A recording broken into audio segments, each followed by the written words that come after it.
In this video, sex hormone binding globulin, also known as SHBG, and whether or not low levels of it are a bad thing or not.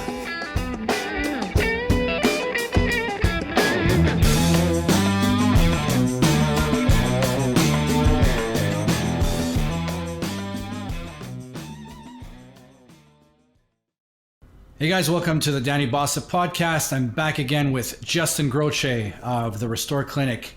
So Justin, the topic of sex hormone binding globulin and SHBG, we see so much, if you want to call it bro science on the internet, that low levels of it are bad or high is bad or where you got to have it and whatnot.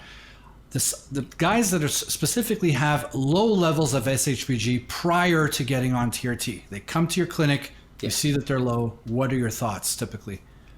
So historically, we know, you and I know, and some of the listeners, they know that SHBG, will affect your free testosterone levels. It's going to bind it. It's going to, if it's low, typically they'll be higher, and inversely.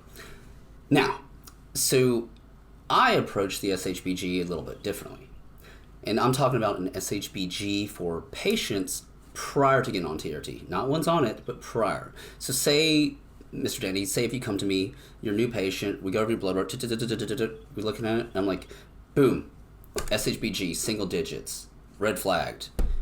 What comes to mind for me at that juncture is, okay, I start thinking about some possible differential diagnoses. I start thinking, okay, this is a metabolic marker. It is. We're getting some kind of reflection on whether or not this patient has some kind of underlying metabolic disease or if this patient has any kind of liver disease. So say you come to me and it's low. Things that come to mind are NAFLD, or non-alcoholic fatty liver disease. So fatty liver, which is a metabolic disease, could be a possible differential diagnosis.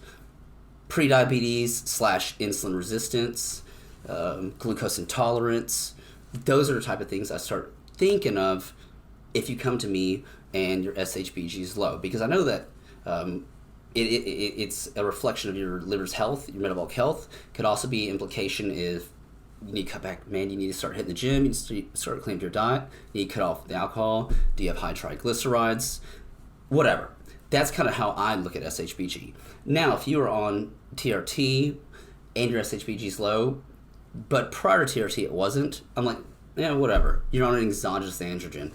Exogenous androgens will suppress your SHBG because sometimes your liver just can't keep up with the load of how much exogenous androgen you're presenting into your system.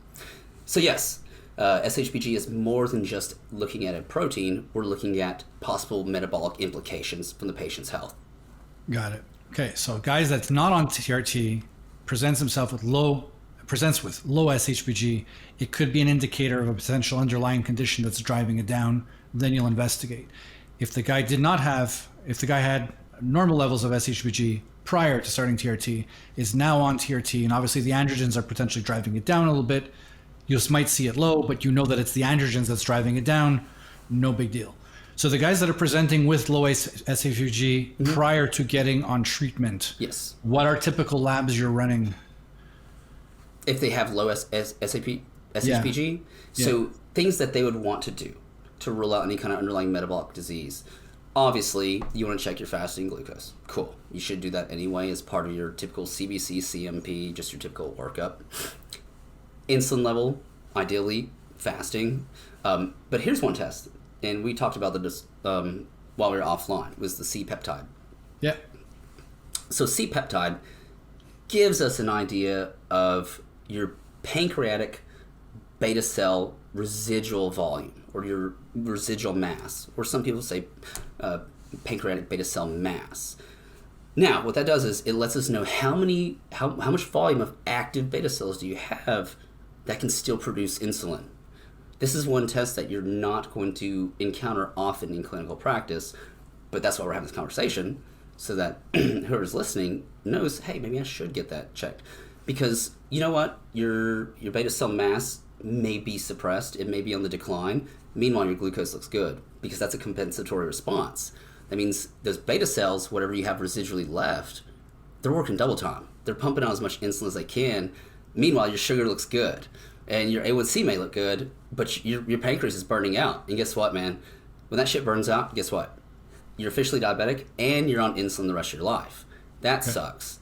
So yes, if you do come with low SHBG, you want to get that further worked up. Yeah, make sure you get the A1C, insulin, and possibly a C-peptide. That's what I would recommend. Very good. Okay. Perfect explanation as always. Thank you very much. Guys, Justin Groce, the Restore Clinic. Got the link here below. Takes care of 8 states in the U.S. Thank you very much. Yeah, thank you.